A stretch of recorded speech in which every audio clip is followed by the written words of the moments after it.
రాయపాటి అరుణ Janasena party అధికార ప్రతినిధిని అని చెప్పుకునే ఈ రాయపాటి అరుణ మహిళ కాబట్టి మనం ఏం మాట్లాడలేకపోతున్నా కానీ ఈవిడ నోటి దురుసు గురించి ఇష్టం వచ్చినట్టు మాట్లాడుతూ ఉంది. ఒక విషయం మాత్రం రాయపాటి అరుణ గారికి క్లారిటీగా చెప్పగలుగుతున్నాం. ఈరోజు అధికారం ఉందని ఇష్టం వచ్చినట్టు మాట్లాడితే జగన్మోహన్ రెడ్డి గారి మీద అవాకులు చవాకులు పేలిస్తే, ఎందుకంటే పవన్ కళ్యాణ్ జగన్మోహన్ రెడ్డి ఏదో అన్నాడని మొన్న ఆవిడ మాట్లాడిన మాటలు చూస్తే సభ్య సమాజం తల దించుకునే విధంగా ఉన్నాయి. మీరు ఒక మాట మాట్లాడితే అవతల వాళ్ళు 100 మాటలు మాట్లాడతారు. మరి మీ పవన్ కళ్యాణ్ ప్రతిపక్ష హోదా జగన్ కావాలంటే జర్మనీ వెళ్ళాలి అన్నాడు. దానికి జగన్మోహన్ రెడ్డి గారు వెటకారంగా కార్పొరేటర్కి ఎక్కువ ఎమ్మెల్యేకి తక్కువ అన్నాడు. దాంట్లో తప్పేముంది?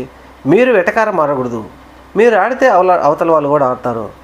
మరి అవతల వాడు ఆడినప్పుడు కూడా మీరు కూడా దాన్ని ఓపికతో ఉండేటట్టు ఉండాలి. కానీ అలా కాకుండా నోటి దురుసుగా మాట్లాడితే మాత్రం పరిస్థితులు వేరుగా ఉంటాయని ఇప్పుడు పెద్ద ఎత్తున గుసగుసలాడుకుంటున్నారు.